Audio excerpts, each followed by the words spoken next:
I'm Debbie Georgatos. Welcome to my show, America, Can We Talk? Today, we're going to talk about Lieutenant General Michael Flynn, justice denied. Author Raymond Ibrahim joins me on the phone, scholar of Islam, talk about Pensacola and more. Impeachment, Imbroglio cluster, cannot wait to get to that. And finally, women Trump supporters versus Carly Fiorina. And finally, I'll tell you why these stories matter to you. Stay tuned.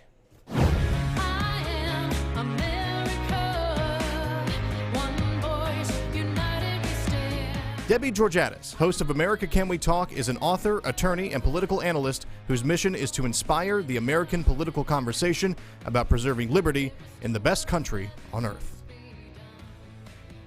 And hello again, and welcome to America Can We Talk and to today's First Five.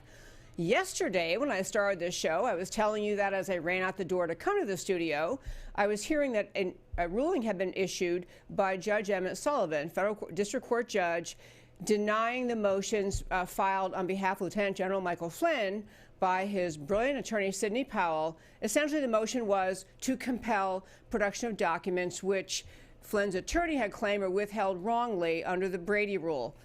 I'm going to get to that in a moment, but today, as I was going out the door to come to the studio today, I learned that there was a letter written by the White House from the president just now sent over to Nancy Pelosi, Speaker of the House, and also copied to the Senate.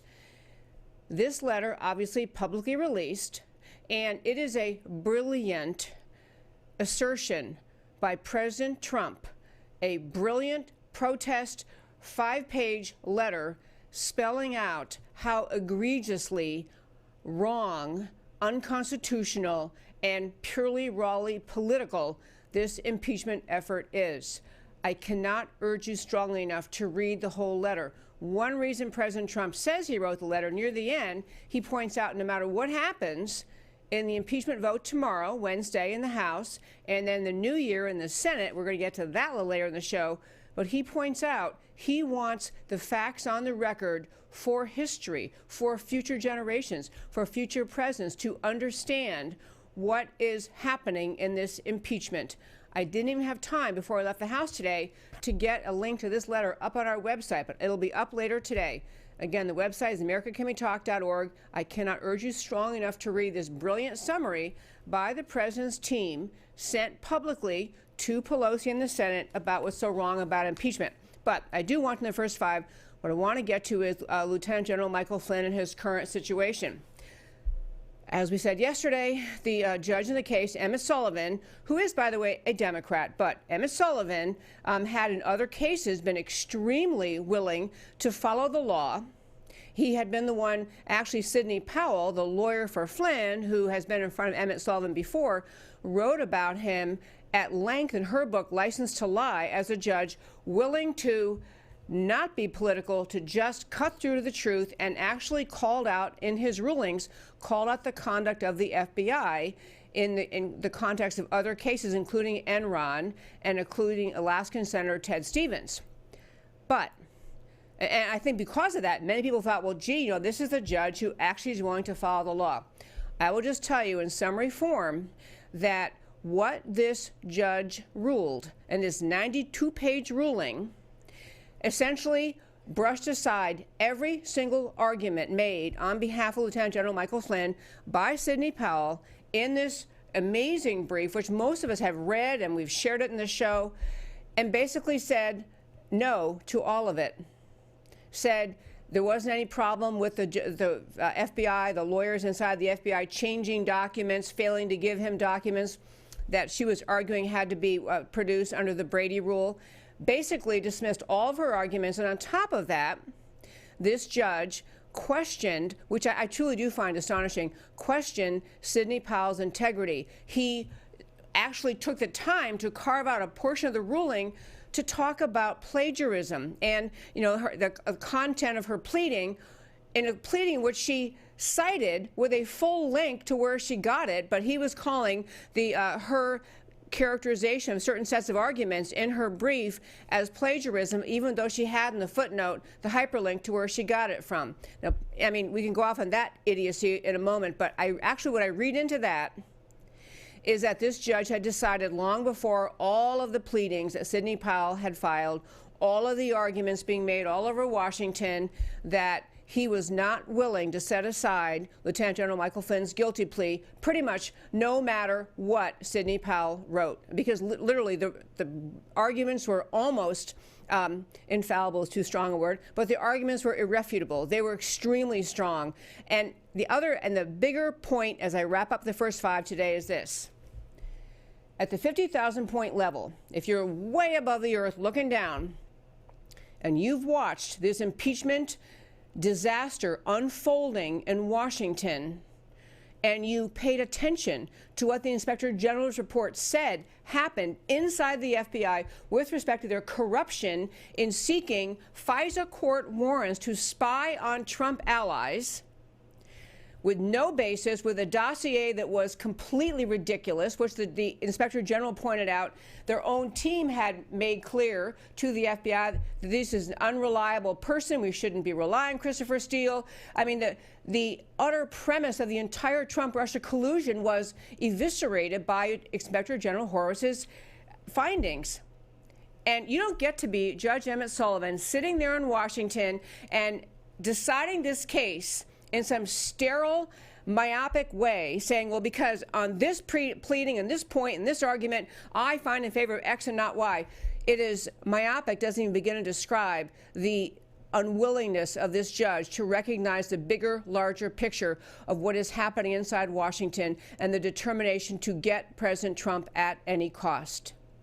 I am as disappointed in Emmett Sullivan's ruling today as I was back at the time, you all may remember, when much of America was paying attention to the Supreme Court, waiting for a ruling on Obamacare. In a case, it appeared that the opponents of socialized medicine in this country were poised to win. And somehow, the Supreme Court Justice John Roberts, Chief Justice Roberts, somehow overnight, the night before the decisions were issued, twice this is. It was once in 2012, the National Federation of Independent Businesses versus Sebelius, and then again in 2015, King versus Burwell.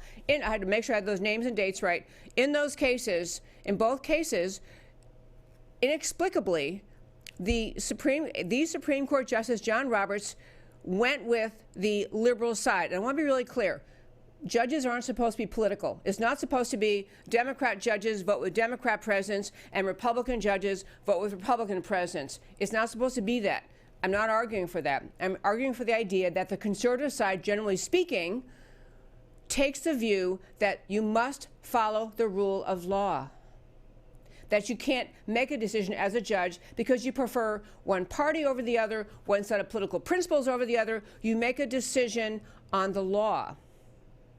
And it seemed very obvious to many people watching in the Obamacare cases that whatever happened, and many people speculated about it, whatever happened, very last minute, we had a judge flipping his view to accommodate political pressure from the American left. That's how I saw John Roberts. This is now how I see Emmett Sullivan. This case, you could not have the outcome he has set here, in my opinion, based on the law and the facts. My sense is some enormous political pressure may have been put on Emmett Sullivan. It's almost inexplicable otherwise, because the decision is so out of tune with the reality that more and more Americans are tuning into and realizing that from the very beginning, the Trump-Russia collusion hoax, the entirety of the FBI legal team and the Department of Justice was determined to find a way to take down President Trump. And poor Lieutenant General Michael Flynn, trying to be a patriot in the middle of it all, agreeing to step up and serve as National Security Advisor for this newly elected president, was one of the very first tripwires set by the Mueller team. And for this judge to be unable to recognize that is truly troubling. As his options, he has very few. I guess Flynn could, he could try to appeal this ruling, probably very unwise. He could file a motion through his lawyers, file a motion to withdraw his guilty plea. But given the reasons that Emmett Sullivan gave for denying the motion to compel evidence, I don't think he's going to win that argument on the wanting to withdraw his plea. I do think he may have some possible argument about ineffective assistance of counsel at the time he made his guilty plea. And so maybe that's an avenue forward. I don't know. I do know that this is a grotesque injustice to Lieutenant General Michael Flynn. Sentencing been set for January, I think it was 28th or something. And, you know, obviously down the line at some point, he could be pardoned by President Trump. But that would be kind of way down the line. And that, my friends, is today's First Five. Well, as mentioned at the outset of the show, I have an author joining us, and I got to tell you, he's been on the show before. I want to show you his book, which last time he was in the show was just to talk about this book. It's called Sword and Scimitar. The author's name is Raymond Ibrahim. He's the author of The Al-Qaeda Reader, Other Books, great, great book. And he joins us online. And before he comes on, one more thing introducing our guest today. I do want to make sure you realize that it matters a lot to understand who is giving opinions when you're listening to opinions. So Raymond Ibrahim, who's on the phone with us, he's got a website, and you know, I'm going to let him tell me again, sadly, how to pronounce his last name correctly. But his website, RaymondIbrahim.com, has a long bio. It's a great bio. A widely published author, public speaker, Middle East, Islam specialist. He's testified all over the place. He's been on all sorts of interviews on television and radio and media. He's a well-recognized expert on the history of Islam, the history of the Middle East, and I want to talk to him about some things happening in America. So, I believe we have Raymond Ibrahim on the phone. Hi. Hi, Debbie. How are you? Hi. I'm well. It's nice to see you. You want to say your last name again? You actually are pronouncing it correct, Ibrahim. Okay, that's great. I get a touchdown there. Okay, well, I want to jump right in. You had a column not too long ago in the American Thinker. I love that website, American Thinker. And your column in American Thinker, you had the caption, "No more swords in the West, only scimitars."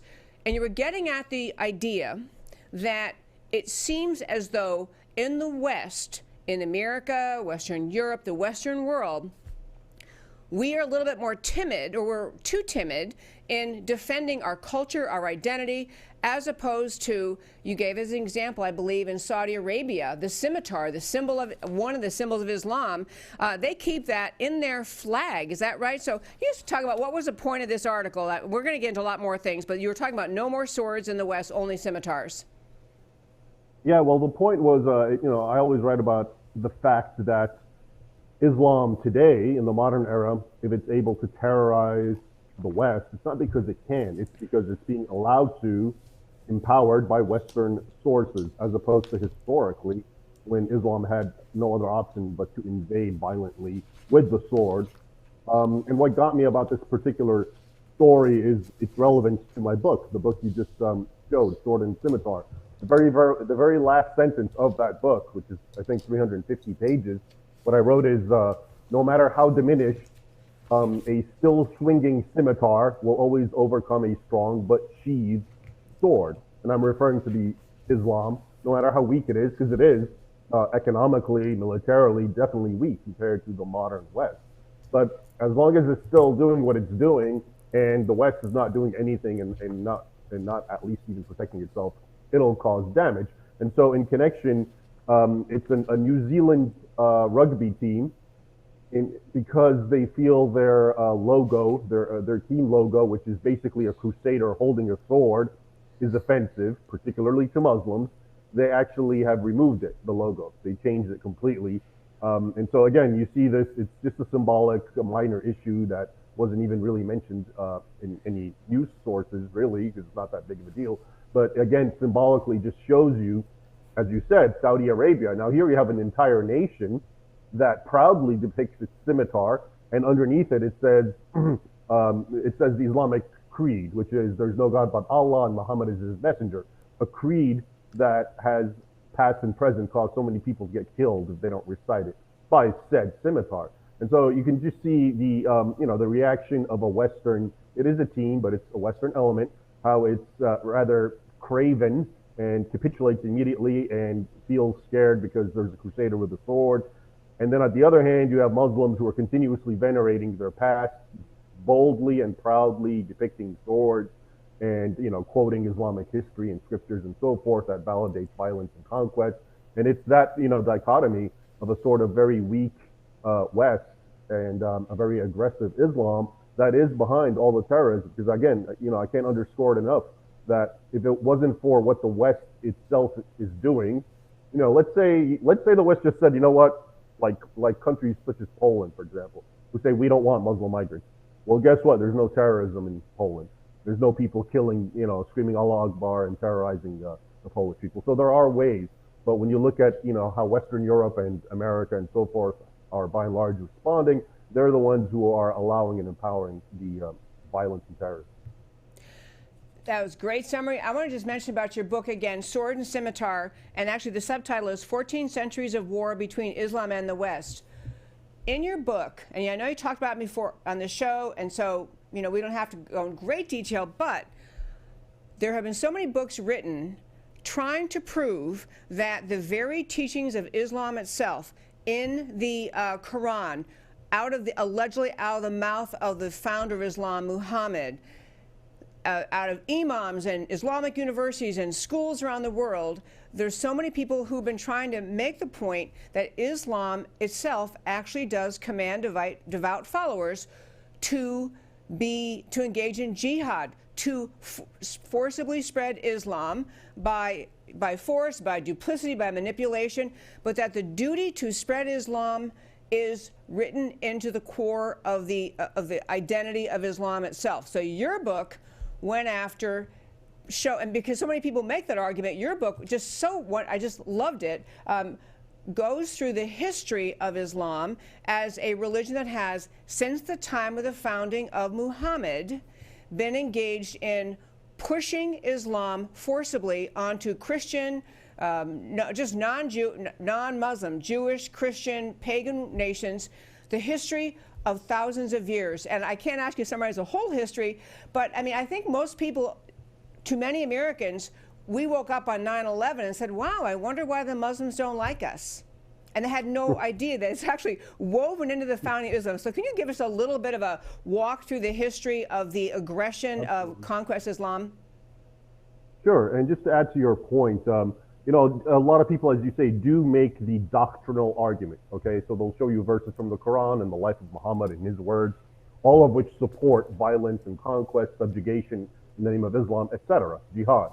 What I wanted to do with this book, though, is to say, let's lay aside the abstract, theoretical and theological argument and just see what Muslims have actually done throughout history, okay? Because the former argument, when you talk about scriptures, there's this postmodern mentality in the West that says, well, so what? The Bible has genocide in it and Joshua and violence, so who cares if the Quran has it? It's how you understand it, etc. So my point was, let's look at what really happened. And the long and short of it is, think of ISIS, the Islamic State, and what it did and what it said. And of course, we were told that has nothing to do with Islam. But think of it on a much grander, much exponential scale for well over 1,000 years. And it's not just some group, it's actually the caliphs, it's the sultans, it's the absolute highest authorities in the Islamic empires who are speaking like this and behaving like this. That's precisely what happened.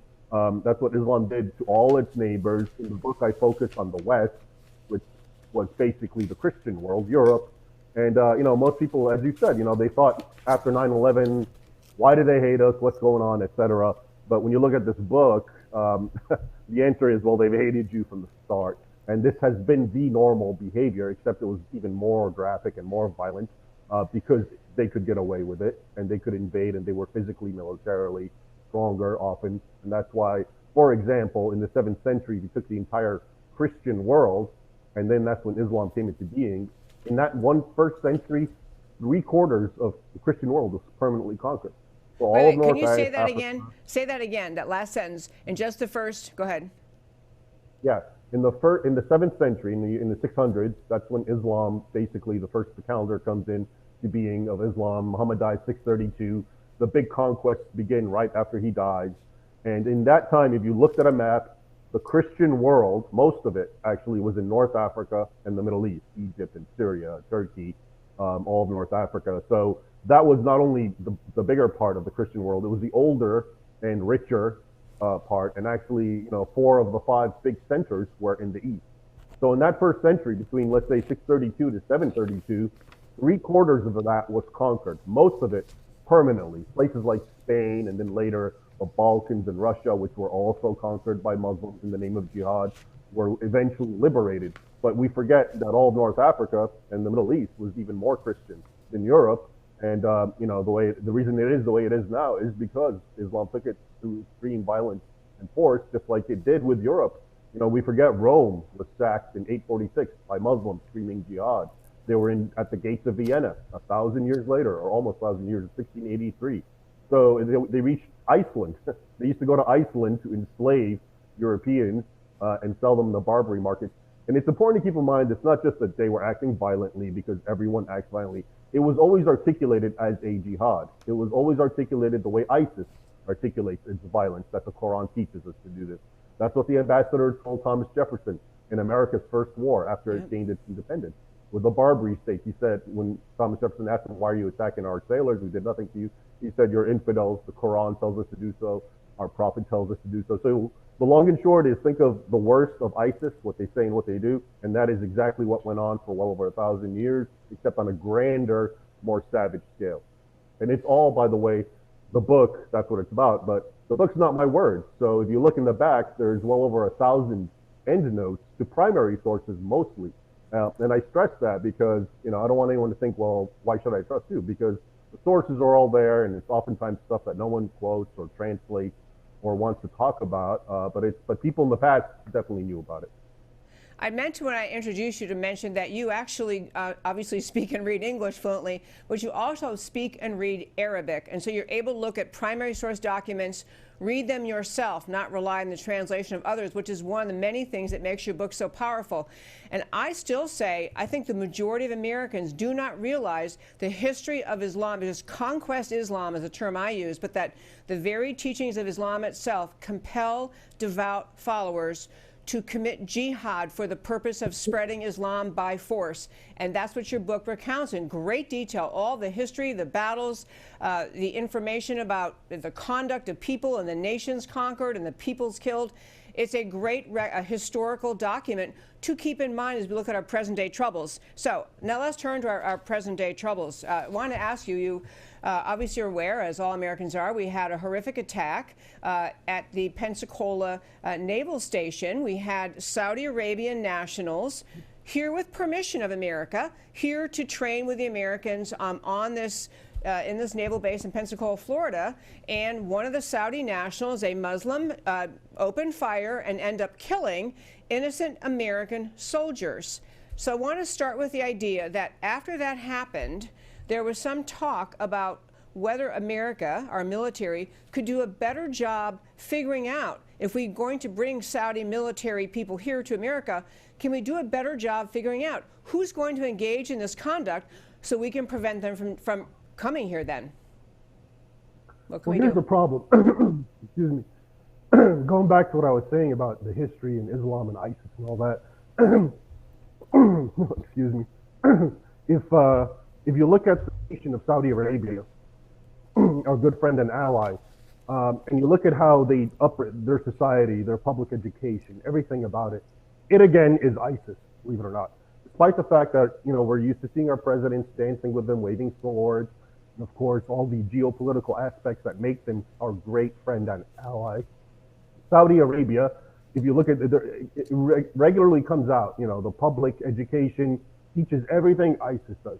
They have a fatwa online. I think they took it down since I publicized it, but it was online in Arabic and I translated portions of it. And it's from the government itself. It is supported by the Saudi crown. And it says everything that ISIS says. Why? Because it's from the Quran. So they quote the same things that ISIS quotes from the Quran. For example, there's verses that say, you who believe Muslims do not befriend Jews and Christians. They are each other's friends. There are verses in the Quran that say you have to hate non-Muslims, Christians, Jews, atheists, whatever. And they talk about that and they write it in the fatwa and they call on all Muslims, not just in Saudi Arabia, to be this way. And then when you look at the public education, it's the same exact way. They teach their children to hate non-Muslims.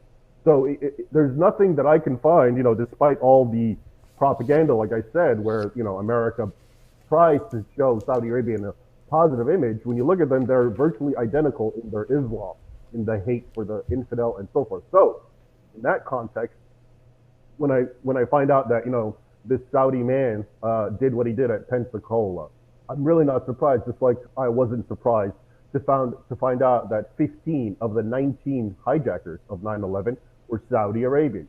I wasn't surprised that it was a Saudi man who masterminded Al Qaeda, Osama bin Laden, born and raised in that nation with that worldview, with that vision. And going back to 9/11, it's a sad and ironic fact, but some of the hijackers also took aviation courses in Florida, including Muhammad Atta.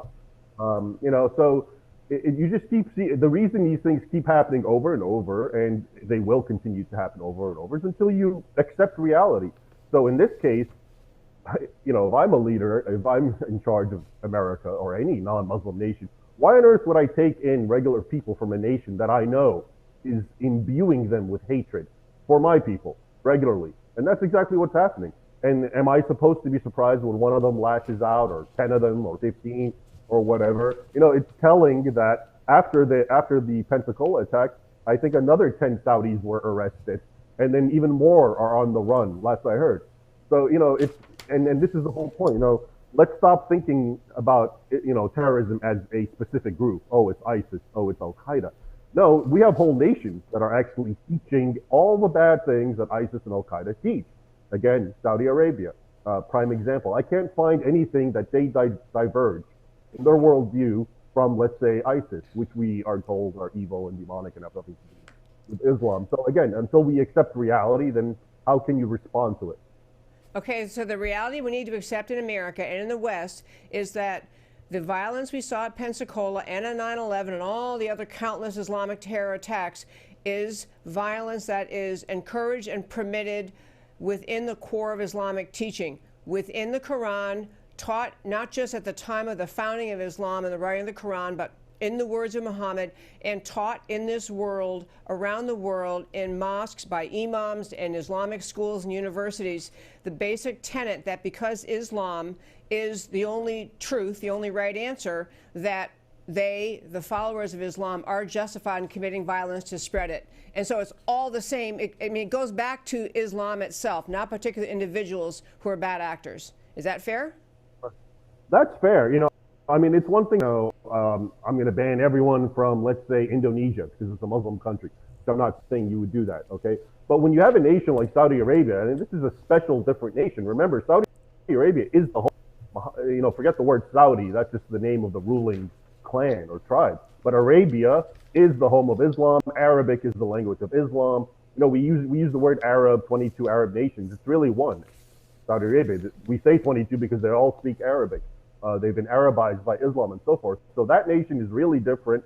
And when you look at it, it's very wealthy. When you look all around the world in all these radicalized mosques, you're going to find Saudi funding, and you're going to find Saudi literature, hate literature, basically, being, again, Saudi money. So they definitely, in my opinion, play a very large role in the Islam terror problem, much more than many other countries.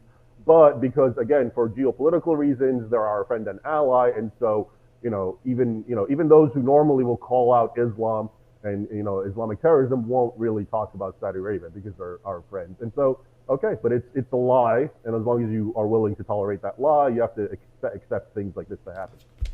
Accept the consequences, yeah. I emailed you earlier today to mention this one story I'd read about, which was Nancy Pelosi, who is the Speaker of the House, had a meeting recently with Islamist leaders, CARE, and other organizations, encouraging her to try to work with them to get the ban, or I don't even like the word the ban.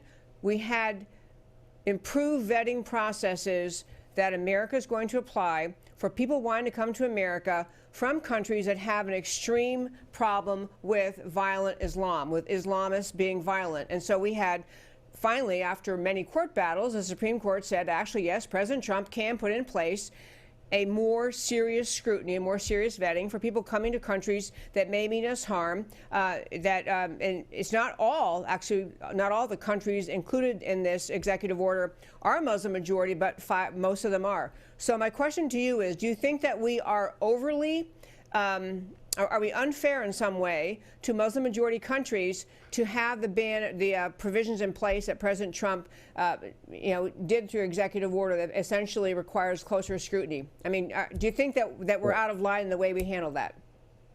No, because if you are objective and you're concerned about the security of your nation, and as this ban is meant to be, and as you said, look at it.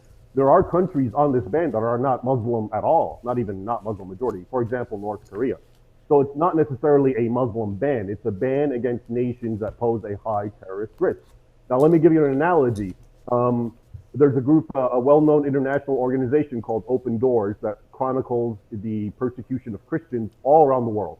And every year they bring out a report that shows you where the 50 top worst nations to be a Christian, and also, of course, the top 10. And habitually, if you look at this report every year, the top 50 nations, about 40 are Islamic. When you look at the top 10, about 9 or 8 are going to be Islamic, and North Korea will also be in there. So you can see it's, just because there is a heavy preponderance for one particular group does not mean that you are being discriminatory. The facts spell it out. It just so happens that, and again, if you look at the continuity and you tie it with his, that's the way it has always been. People don't understand that if you were living in Europe for centuries, the enemy was the Muslims, because they were all around the perimeter of Europe. And again, those nations used to be Christian, that perimeter, but they were conquered, and now that was the new boundary, and they were trying to get into Europe constantly. But all that history has been completely expunged, and that's why we're living in a vacuum. And then when you see the top 80 or 90% of violence and terrorism is coming from Muslim nations, it does sound like you're picking on them, because we've been taught, everyone in every culture and everyone does the same exact thing. No, if you really want to be objective, some civilizations are better than others, and some are more violent than others, and so forth. And so you're seeing ramifications, or you're seeing that continue today, just like it was in the past. So to me, it's not surprising, though I understand why superficially it seems like you're singling them out. But if you want to be objective, they will always be in the majority. That was a great analogy. We've actually, I'm so glad you mentioned that too, about all the violence in the world against Christians. I've actually read all that data also on Open Doors. The other kind of ideological source of violence against Christians is its vast majority coming from Muslim majority nations. The other comes from nations that are, for the most part, dedicated to communism, socialism, and simply hatred of all religious people. Okay. Raymond, I have to tell you, I think you are such a gift to the American public to get a window and a better understanding on facts, because the truth is, facts about Islam, facts about what Islam teaches, facts about the history of Islam, because Americans do want to be fair, they want to be open-minded, they don't want to be judgmental, they don't want to be discriminatory. But having facts, like the facts you present in your book, Sword and Scimitar, and in your many columns and writing, really, it helps America wake up. And until we have enough Americans aware that focusing on and protecting ourselves from violence likely to come from people who've embraced the teachings of Islam is essential to preserving our country. But people aren't going to get that idea until they understand more of the kind of things that you have shared and written about and talked about in your columns and your book. So I really thank you for all you do, and thank you so much for joining me today. Thanks very much, Debbie, and I appreciate all that you said, and that is in fact why I do what I do, because I do believe facts are very important, and there's definitely a huge vacuum. And the sad thing is, it's not a vacuum, it's filled with the antithesis of the facts, with lies. And so it's definitely, a lot of work, but it's important for everyone to know it. It is. We'll have to save that for another day, all the lies. We'll talk about that another time. Yeah. Thank you for joining me. Thanks, Debbie. Okay, folks, I have to tell you that this information that you can get, I didn't even get to the stories. There were stories that we were also going to talk about today. We're kind of running out of time, but we have Saudi students in America, Saudi Arabian students in America, here by our invitation, with our permission. Recently, a Saudi student was arrested for having all sorts of bomb material in their college dorm room, and they weren't doing research for a class. So I love that we have the ability to talk to someone as informed and well-read and well-researched as Raymond Ibrahim, and I really encourage you to read his book. Okay, I want to turn a little bit more to the impeachment today. I mentioned earlier that President Trump had written this letter to Congress and to the Senate, and I will, as I say, I'll get it up on our website. I'll put it in the comments on this page.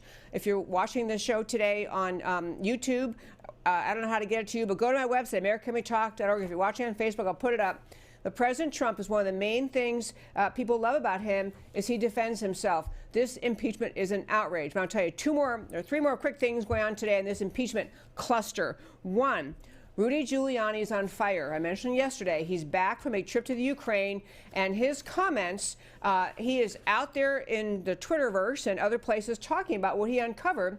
He said, he talked about how President Trump and the phone call that he had with Zelensky in July that caused this whole impeachment. Trump was simply asking new Ukrainian President Zelensky in a July call to investigate crime at the highest levels of both Kiev and Washington.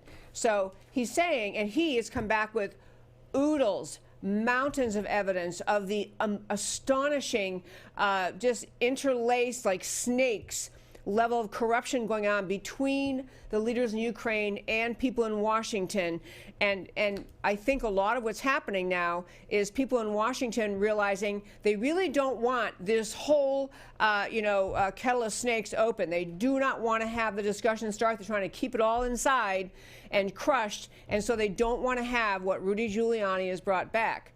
But where this turns now, assuming that the House does vote for impeachment tomorrow, and it goes over to the Senate, there's a great speculation of what exactly is going to happen inside the Senate. Because on the one hand, Senator Lindsey Graham has a petition going around the Senate. 50 people have signed, 50 members, 50 senators have signed saying that they will vote no in this impeachment trial in the Senate.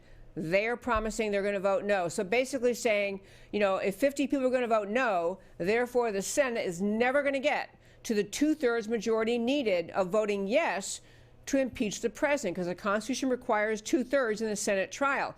So Lindsey Graham's trying to say, hey, I already got 50 votes. We're going no reason for a trial. Let's just get it over here. Slam dunk, move on. I have to share with you, though, something that I came across today to help you understand why, even if that happened the very first day in the new year, and the first day the Senate took up the impeachment trial of President Trump, that wouldn't end things. And that is this. The Democrats on the House side are committed to continue pursuing impeachment regardless of how the Senate votes. You have to let that sink in. They're saying there's no reason you cannot impeach and impeach and impeach and impeach. They're saying they will do it over and over and over and over. They're saying that because they decided, to be clear, they decided to rush to judgment, and serious commentators are pointing out, you're going to impeach a president on nothing? On this record with no witnesses? All these witnesses they couldn't call. Now, some witnesses they couldn't call because the executive branch, President Trump, asserted executive privilege. Those are still being held up in court. Those, you have to get to a court decision to what particular people and documents executive privilege applies. But the House members could have decided, okay, since they have executive privilege, and there is actually such a thing, we, House Democrats, are going to wait and see what the courts do. And then we can find out who we can have testify, and we'll have a full hearing, a full impeachment. But they couldn't wait. They can't stand the idea of waiting. And they also knew that the longer and the closer it got to the re-election, the campaign, the election in 2020, that more and more people would say, why don't you just knock it off? Why do you have to even do this? We have an election in 2020. Let the people decide. They were bound and determined to get an impeachment vote before Christmas. And so they were willing to take nothing for evidence and move toward impeachment. So the vote is tomorrow. A lot of speculation that it won't stop the Democrats, even if the Senate holds their vote like Lindsey Graham wants, that there will be a, just the next impeachment hearing in the House and the next impeachment hearing. The only thing that will stop that is eventually having the House go back to Republican majority rule, which, as you know, for all of 2020, it'll still be under Democrat majority rule. And so they can do this on and on and on. Second thing being talked about a lot in Washington. In fact, I do political analysis for various news sources. And this morning I did a station in Houston. And the question they were asking was essentially, is President Trump taking a risk going to the Senate? Or is he unwise in assuming that the Senate will not vote to convict? There actually is argument out there that there are some Republicans in the Senate who would welcome a full trial and who are very amenable to the idea of having a full trial, having all the witnesses, and then voting yes to convict President Trump and remove him. They're worrying, some commentators are worrying, that President Trump is walking into a trap in the Senate. That even though we have a slim Republican majority, so it shouldn't be possible for the yes on impeachment vote to get to 2/3 of senators, there are people worrying it could if there's a long trial and many other witnesses brought forth. I'm just going to say a couple things about that. Number one, there are two things that elected officials care about: members of the Congress, U.S. House, and members of the Senate. Now, I don't mean that they don't believe in certain things. They might believe in the Republican platform or the Democrat platform. They might really be strong on border security, or they may be strong globalists if they're on the left. But ultimately, two things drive politicians. One is the desire for re-election, and the second is the need for money. If the Republicans in the Senate have their eyes half open, they are seeing the polling for President Trump in support, his own party, 95% of Republicans or something like that support President Trump. These people can watch television. They can watch these big Trump rallies. They see not just that people come, but that there are thousands and thousands of ardent and strong supporters for President Trump. A Republican member of the Senate does not want to vote against that base. They don't want to do it. They don't want to take a risk. Now, third, I will say, and the other pressure is that there are people in Washington, even on the GOP side of the aisle, who dislike President Trump. Romney is one of them. Never reliable. Always Romney, if he has a chance to stab President Trump in the back, he'll do it over and over and over. He is barely Republican, and he is on a mission to destroy President Trump. You have two other Republican members of the Senate who are not just about President Trump, but generally speaking in life, unreliable, just kind of erratic. You never know what they're going to do. One is Susan Collins of Maine, and the other is Lisa Murkowski of Alaska. They are forever. They kind of thrive on being unpredictable and unreliable, and everyone has to worry with the Republican mission. What will these people do because they're so unreliable? So those three are the ones who have not signed on to Senator Graham's petition. But I'll get to my point about them and kind of wrap up this segment to say this. I think many Republicans in Washington have found it hard to work with President Trump because he is an untraditional politician, because he doesn't play their game, because he doesn't get marching orders from the ruling cabal of the Republican Party and do whatever they want. He doesn't do that. President Trump does the agenda he promised the people he would do. He's done it pretty much without the Congress, pretty much without help from the GOP in Washington. Small handful of people actually stand up for him, but pretty much he's done it without any help at all. But there are Republicans, and I will tell you, I've had very high-level people in Washington tell me it's really hard for some Republicans to work with President Trump. They want to feel that security that they're working with somebody in the cabal, in the inside ruling elite, and they feel a little bit unsure about President Trump because he doesn't seem to understand the ruling elite mindset. He actually does what he says he would do and what he believes in. So there is some element of the Republican Party, even in the Senate, and not just those three I mentioned. There's some element of the Republican Party who would think if they had no political consequence themselves, if they weren't going to get hurt electorally, and it was not going to hurt their fundraising, my guess is they'd be happy to find a dignified, allegedly justifiable way to vote for impeachment, which, to wrap up this segment, points to this. It could not be more important at this time for patriots in this country, people who support the Trump agenda, people who agree with his America First mission, his restoring America's greatness, making America great again, keeping America great. People who understand that and agree with that mission, and I count myself in that mission.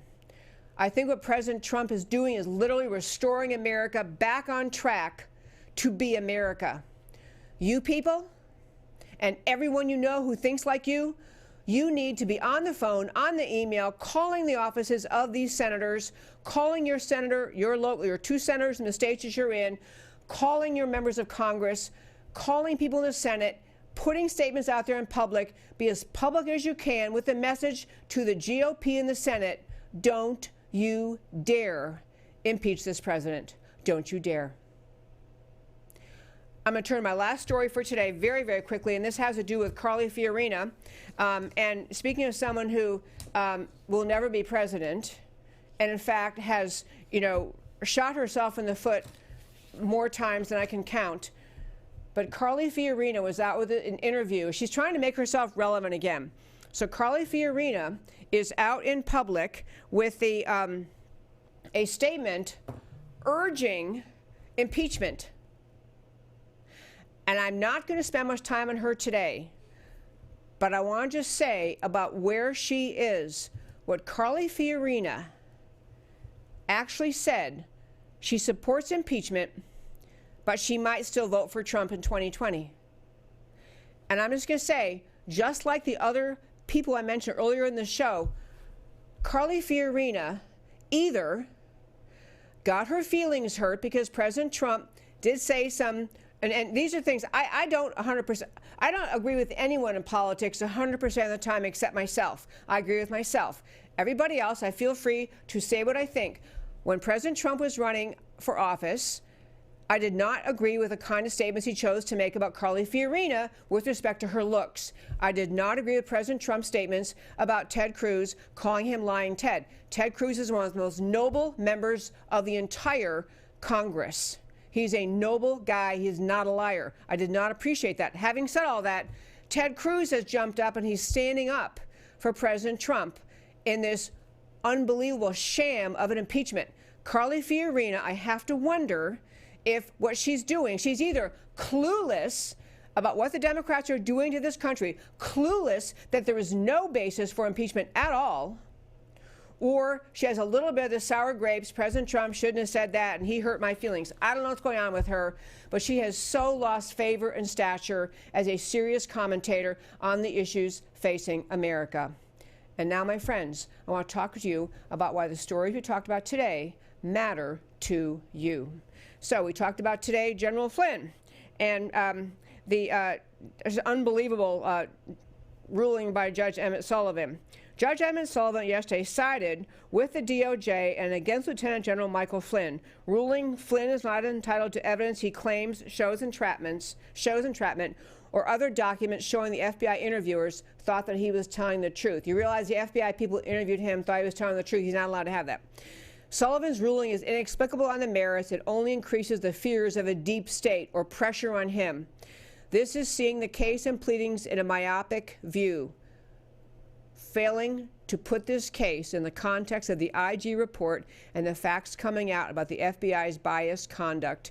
Flynn has limited options for now, but I'm sure his lawyer is going to think of every single one they can. After Pensacola, and loved having Raymond Ibrahim on the show today, Pensacola perpetrator was a Saudi national. He was not a lone wolf. There is no such thing as a lone wolf, by the way. No such thing when it comes to Islamic terror. Trading foreign nationals about the use of U.S. military equipment purchased by their native countries is rational in a general sense. It's naive and suicidal in the specific sense of training those who hate America. Political correctness in response to Islamic terrorism can be fatal. Europe's political correctness toward Islamization is destroying the EU culture. America must learn from Europe and world history, like in Raymond Ibrahim's book, which I mentioned, Sword and Scimitar. The key is spreading understanding of what Islam actually teaches and of the centuries of violent Islamic conquest that followed the founding of Islam and is ongoing today in a multitude of ways. On impeachment and this cluster of impeachment, the truth of Ukrainian corruption appears to be monumental, and Obama, Biden, and Yovanovitch, by the way, Giuliani's been saying Yovanovitch was in the middle of all this. This is the true story of Ukrainian corruption. It would have justified impeachment of Biden, at least. Does the U.S. Senate want the truth exposed, or will they avoid finding the truth? Can the U.S. Senate be trusted to acquit President Trump? 95% GOP approval of Trump, and huge rallies say yes, the GOP can be trusted to acquit him, but the swamp's interest in preserving the swamp may drive some GOP senators to support removing Trump to preserve the swamp. The key, American people must tell their senators, don't you dare. And finally, women Trump supporters versus Carly Fiorina. Fiorina's vote to impeach but vote for Trump in 2020 is inexplicable unless she's not following the facts of this sham impeachment and the radical left's mission, or she's still stinging from public humiliation by Trump in 2016. Trump in 2016 was over the top with Fiorina and Ted Cruz and others, but the stakes are now high. Cruz understands the left and the stakes for the country, and he defends Trump. Fiorina needs to wake up to the evil of the American left, or else stop talking. Voting for Trump to stop the left is imperative in 2020. Stand by for more from this show, America Can We Talk, in 2020. And that, my friends, is America Can We Talk for today. Love to hear from you. Email me at americacanwetalk@gmail.com. Please like our Facebook page. Please subscribe on YouTube. Please follow me on Twitter. I love this American political conversation because I love speaking up for this most extraordinary experiment in human liberty, America. I speak up for America because America matters. I'll talk to you next time.